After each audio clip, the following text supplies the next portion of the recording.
what you're doing is, y'all know how you make a lasagna. You have a layer of noodles, layer of cheese, layer of meat, layer of this, and that's what you're doing. We have 4-inch layers. If you've got enough, if you're going to build it up. If I'm going to build, let's say, one of my gardens out here is 32 inches, divided by 4. Is that what they are? Yeah. So I've got 8 layers. So I've already got a layer of existing dirt here. Dirt grows what? Nothing. Nothing. We're going to build soil.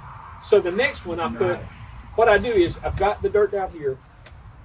If you're taking notes, you want to put down as much as you have. I like to use 7 because I'm a biblicist. 3 layers or 7 layers of corrugated board, cardboard. What that is, it's cellulose. The bugs are going to eat it. It's going to degrade into carbon. And what that does, if I start here, my first couple of times, I'd chop all this out, get rid of the grass. That's 2 days' work. I put down 3 to 7 layers of cardboard that's in the trash everywhere. You're trying to get rid of your Amazon boxes. You put that down. If it can't get light, it can't grow.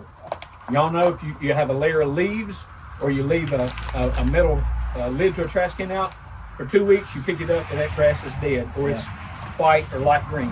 Can't get light, can't grow. So I put down that layer. If I'm using the border, then I've got a clean layer of that. The next thing I do is I put down mulch. Once again, that's carbon. And it's going to reinforce that cardboard and kill any weeds or any grass. Now, when I say any, y'all have seen wiregrass is of the devil. My best mentor said, you know how to get rid of it? I said, no. He said, die and leave it. That's a little extreme. Wiregrass. You're talking about the stuff that has runners everywhere? The stuff that's out here, that's right. Yeah, it's taking over my yard. I have ground cover now. There you go. It's a pioneer plant. So then we put down compost, 4 inches. Mulch. We want to save, if we got plenty of compost, we'll use every bit of it. We'd have a layer. But for the most part, you can never have enough compost. So I save it for about the middle level to the upper level because that's the first thing the roots are going to get to. So we have a layer of mulch, then a layer of compost. Sorry, it's too small. Then a layer of manure, and then a layer. You just alternate mulch, dirt, or dirt. Dirt would be here. That mulch on the bottom is eventually going to compost. That's right. It's going to rot. And the other thing with the manure and the compost, the roots are going to come down and they're going to eat it.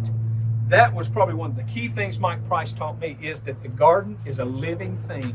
It eats. I just told you, last growing season, we got out 3,250 pounds of produce, and we probably lost another 400. I should have waited, but I didn't. I was disgusted. We lost 400 pounds of tomatoes to the hornworms and the bugs and the birds. But I told you, Price taught me, plant 4 times what you need. One for me, one for thee, one for the bugs, one for the birds. The one for thee is one we give away. We support the Children's Home, some feeding centers, Second Presbyterian Church, Mooresville Christian Mission, a place called Caterpillar. They give away food all the time. So we give that away. The birds are going to get their part, the hornworms. That's all right. They're part of the cycle of life too. So we make this lasagna garden, and we'll do, because each layer is 4 inches, we'll have 8 layers. Now, because we don't till, we don't have to stir that up between the worms. Worms are also called soil tractors. They're eating that stuff. They're putting out their manure, worm castings, and the effect of gravity, it's pulling some of your nutrients down. And then you've seen, we just looked out there, if we look at any of the gardens that have been out here, I planted the 3.5 that I could plant on May the 16th. The reason I did that is because last year, against all odds, we had a killing freeze on May the 15th. I learned my lesson. Since then, some of those are down 8 inches. But when you take out 3,000 pounds of material, that's got to come from somewhere. It's not all rain. Now, tomatoes 80% water. That's a lot of rain. That's a lot of water. But it's also a lot of nitrogen, a lot of potassium, a lot of phosphorus. So you take all that out, you got to put something back in. So at the end of the growing season, if I've got it, I put in 4 inches of manure, 4 inches of compost, and then the top layer is always 4 to 6 inches of mulch. That's our lasagna garden. And so until we stop or until the Lord comes, at the end of every growing season, we'll put that in.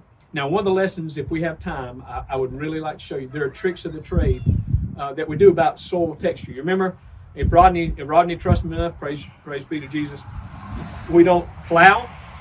The other thing is I've learned, and Mike Price taught me this. He said, what do you do at the end of the season? I said, well, I've learned this because you've taught me and I've read it. If something is diseased, we take it out away from the garden, we burn it. You got to burn that diseased stuff. But the other stuff, we pull it up, we put it in a compost. And he said, almost right. Almost. So what do you do, Mike? He said, okay, you go to my tomatoes, you pull them up.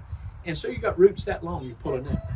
He said, son, snip it off at the garden level, and then you got all those roots in there, and they're going to deteriorate and feed the garden. The other thing is, gardens like us, we choose the least path of resistance. Now that next plant you plant in there, it's going to go through those same channels where those roots are. Remember, seeds seek soft soil. The root hairs don't care if they're having to tunnel through baked clay or go through crumbly dirt or go through where another root has done all the work. You're thinking, how much, work can a root do?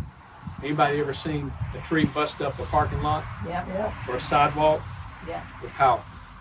So now, that root, it's going deeper in an easier way. The less energy they have to put going down, the more energy they put up. You get bigger, better fruit, that type of thing. It's a trick of the So tree. you just leave the roots in the ground. Exactly. To snip them off. To snip them off. And then, when you pull that up, and I'll do it with one, we'll snip one off. It's a lesson in itself. When you pull one up, you're going to see all that good soil is coming right with it. Now what I'm going to do, I ain't going to vacuum cleaner it. I'm not going to shake it off. But I pulled it up, and I've done that deal about soil texture again. I've disturbed the structure. Right.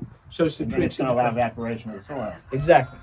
And also, like cutting ice, you're going to let in infection potentially. You're going to let in weed seeds. There's weed seeds all in my garden. But remember, if it can't get light, it can't germinate. So, this is a lasagna garden. Now, this is our layers. But what else we want in here is our biologicals. We've got bacteria. We've got worms. We've got bugs. Some of you probably seen some of those ball bugs. When we pulled up, we saw a worm, an earthworm. We saw something tiny that was doing what they do. I don't know what it was, but it's in there for a reason. The microorganisms. The microorganisms. Other thing, and this one's big, and this is why we go back to soil texture and structure. And this is a little long thing, but it is extremely important. Pore space. A P-O-R-E. And that's just basically, we've got silt, we've got clay, and then we've got a gap. There's nothing there. Well, there is something there. There's O2, oxygen. They need oxygen. But when it rains, when we have uvea, then there's H2O in here. And so, if you've got all clay, how dense it is, there's no pore space. You can forget about that. But if you've got some sand that's larger, remember our thing, here's sand, here's silt, and there's clay. If it's all clay, there's water can't get in. But if you've got some gaps in here, pore space, then the water goes in here, and now your plant, when it sends the roots down, it's looking for water, so it goes to the pore spaces. And when it gets that water, it keeps going. It's taking up nutrients, all that kind of stuff. And that's why I was so tickled. When I'm saying it's crumbly and it's soft, you're not going to find a pore space like it. You're going to find tiny ones where that water pools, and that's where the roots go to get the water. Like if we have a drought, you've seen this, and then we get too much water, the trees topple because they haven't gone down to pore spaces to find water. The deeper they go, the stronger the plant is. So that's when you're getting into a truly soil system.